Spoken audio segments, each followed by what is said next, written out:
Hi, it's Steve. Today we'd like to show you how to change the evaporator fan blade on your refrigerator. It's a really easy repair. Let me show you how we do it. Now before we begin this repair, the first thing we'll need to do is to disconnect power to the refrigerator. So either pull it far enough forward that you can unplug it, or locate the electrical panel, turn off the appropriate breaker, or remove the appropriate fuse. And once we've done that, we'll want to clear all the items off of the top shelf, and then we can start our repair. Now that we've removed the items from the freezer, our next step will be to remove the shelf. Simply lift up on it and either push it to the left or to the right until the opposite pins pull out. Tilt it down, lift it out, and then we'll set that aside.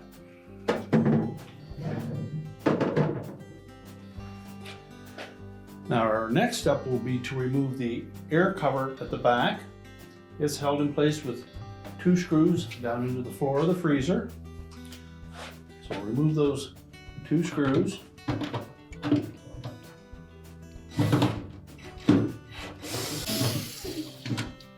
And simply lift that cover away from the back wall, and we'll set that aside.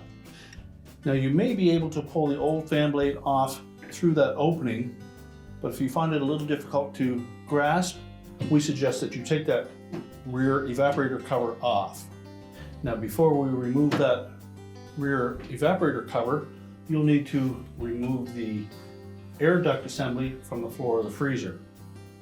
That's constructive styrofoam. It may be stuck to either that evaporator cover or the base of the freezer. So take a thin putty knife and just go in under the edges to make sure that we free that up, and then we can carefully lift that out of that opening. We don't want to damage that part. So we'll very carefully want to take a thin putty knife and slide it in between the styrofoam block and the rear cover, as well as the floor. And you may need to allow that to thaw out before you attempt that. In any case, we don't want to damage this part. If we do, we'll need to replace it. So just take our putty knife, very gently verify that it's not stuck to either of those components, and then carefully grasp that and just pull it up out of the base of the freezer.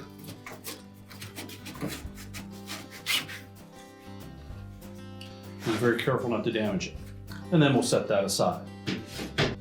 Now next we'll remove the 2 screws at the top of that evaporator cover, as well as 2 screws that secure it to the fan motor bracket.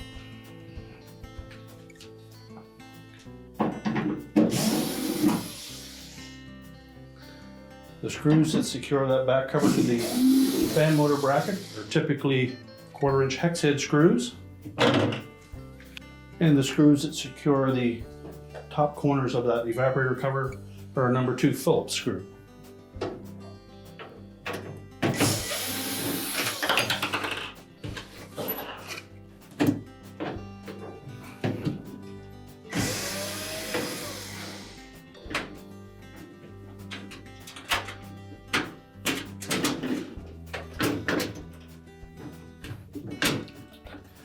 Next, we'll need to disconnect the wire harness to that evaporator fan motor.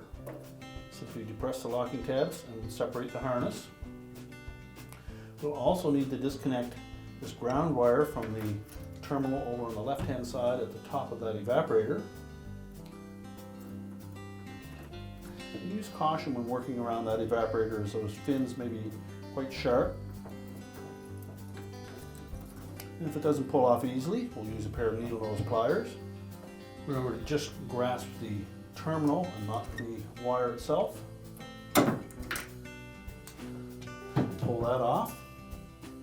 Then next we'll take the 2 mounting screws out to secure that bracket to the back of the freezer wall.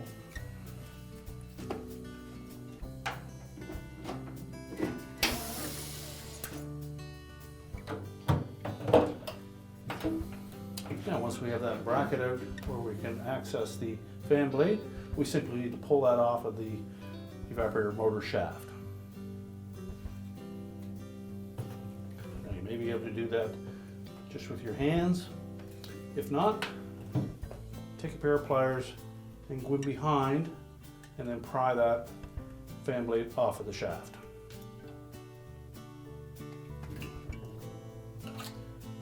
We can discard the old fan blade.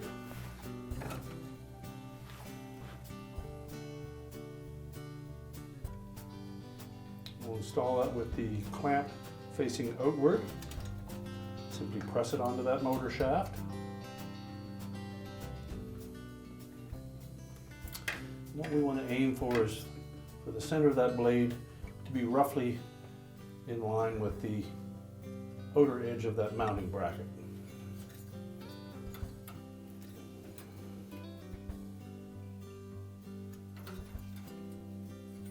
Now once we have that fan blade secure on the motor shaft, we'll then put that whole assembly back into place, making sure that we don't pinch the wire harness. Goes over to the defrost heater and thermostat.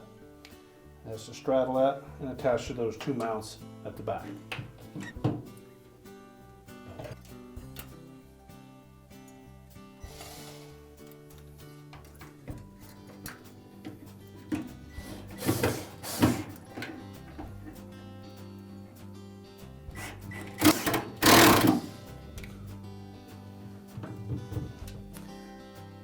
Now with the brackets securely mounted, we'll reconnect the wire harness. Make sure that both the locking tabs engage. And also be sure to reattach the ground wire to the terminal on the evaporator bracket.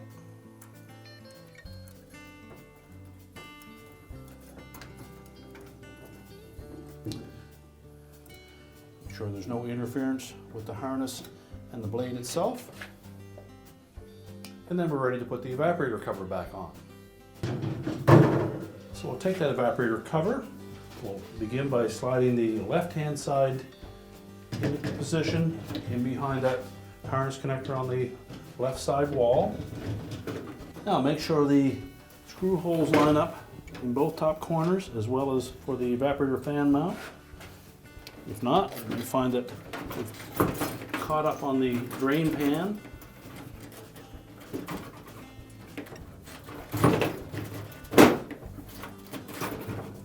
So just make sure that when we have that evaporator cover in place, that the lower edge is in front of that plastic mount for the air duct, and that all four screw holes line up, the top two corners and the two for the evaporator fan motor bracket. Then we'll secure it.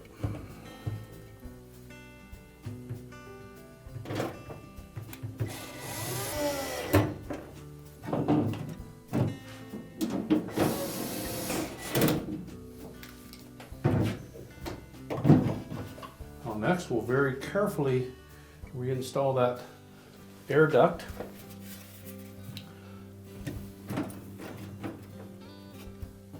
It should slide in fairly easily. We don't want to force it.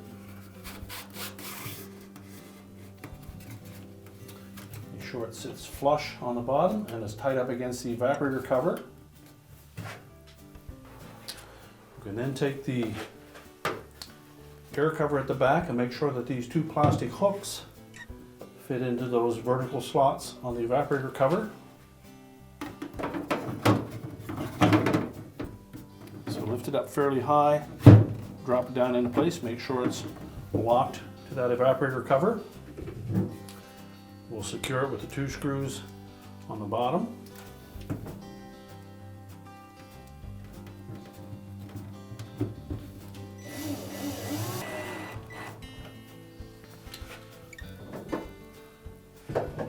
We can then reinstall the shelf. We'll begin by tilting it either way. We'll line up two of those pins at the top, lift them up fairly high in those slotted openings.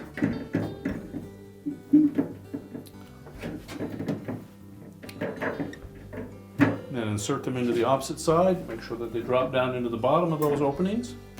We can then load our freezer back up and close the door. We're now ready to push the refrigerator back into place, reconnect the power, and your repair is complete.